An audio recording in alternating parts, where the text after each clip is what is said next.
Your ability to communicate ideas persuasively is the single greatest skill you need to accomplish your purpose and goals.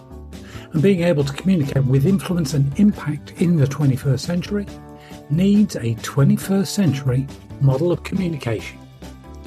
To communicate with influence and impact, we need to use hugs.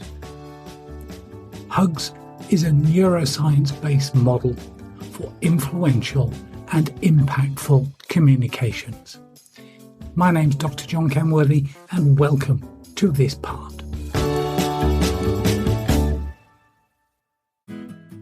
Getting to know your audience. Understand me.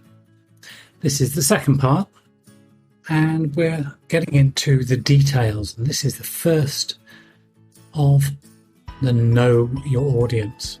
What do they know already? What do they know? Let's start with asking, what do your audience already know about you and about your topic? Now, there are two extreme dangers here. Number one, assumptions. And number two, the curse of knowledge. See, I carry a curse of knowledge, just as you do. The curse of knowledge. I attended a networking event recently where someone was sharing about Bitcoin. I quote, "Bitcoin is a type of digital currency in which encryption techniques are used in a blockchain to regulate the generation of units of currency and verify the transfer of funds operating independently of a central bank." Fantastic. But what is it? See, I don't fully understand Bitcoin. I don't get how you mine them, and I don't appreciate how they can be worth more than $10,000. And I'm a geek. I feel utterly stupid when someone who does know speaks down to me as if I really should know. And it turns into a crushing sense of hopelessness. And that's not a great place for your audience to be. When someone assumes that you should know something and you just do not, they look at you as if peering into your empty-headedness with disdain. And yeah, sure, I'm biased and think of Bitcoin as e-tulips and a bubble that will hurt a lot of innocent people. But I'll come back to bias when we discuss the audience's opinion, okay? Now, I know quite a lot, but I don't know Bitcoin, blockchain, Ethereum, and now I've heard that there's one based on organic bananas. Well, it's bananas to me. My knowledge may be similar or utterly different to your own. You have your jargon and I have mine. The only time we have a real problem is when my jargon makes no sense to you.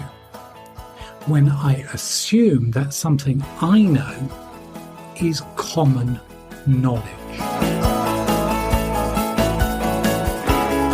There's a terrific little experiment that you can do later today with a friend or family member to truly understand the curse of knowledge. Firstly, I'm going to tap out a very, very well-known song. This, of course, only works well if you are listening to the podcast. If you're reading this, it kind of doesn't work. I'll tap out this well-known song and you can guess what it is. On the show notes, by the way, I've got just a snippet that I will take out of just this tapping, the tapping tappers song, okay? But let me just do it for you now. So I'm going to tap out this song now.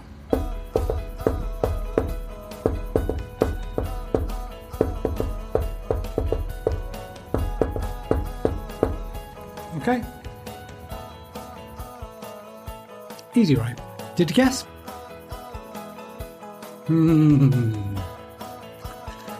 Tougher than it sounds, really, isn't it? Some of you may have guessed it. May have heard this before as well.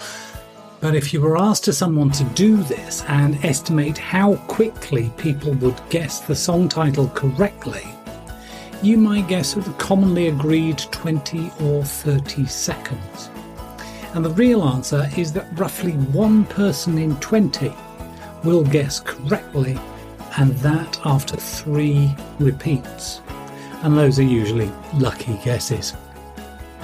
So you try this with a friend or colleague. Okay, you tap out "Happy Birthday." Oh well, now of course you recognise the tapping. It's easy now, because now the tune is humming in your head and you hear the tapping in time. Previously you only heard tapping. The problem is that I cannot unknow what I know. It's humming along in my head as I share. I cannot remember what it is like to not know what I know. And of course, I think what I know is easy. I would have to say be easy if I know it, but maybe, just maybe, it is not as easy or obvious as I think it is. Just like "Happy Birthday" ain't so obvious when all you hear is tap, tap, tap, tap, tap. Interesting, by the way, now that you know that it is "Happy Birthday," you heard it immediately. And when someone does not know something, especially something that colleagues appear to know, they may feel intimidated and they may just shut down their attention and choose the ostrich maneuver, or worse, they may get defensive and disrupt your presentation by heckling. To avoid making bad assumptions and the curse of knowledge, you must find out what your audience already knows. And a terrific way to do this is to ask questions.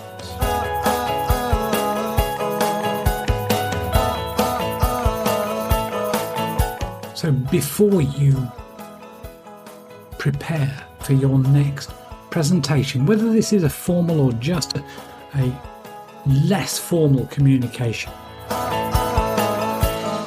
what does your audience know already?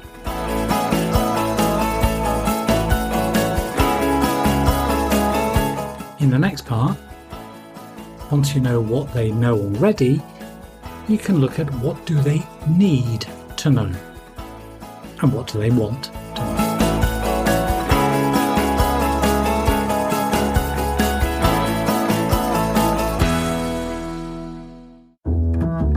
Thanks for listening to this edition of the Leadership Advantage.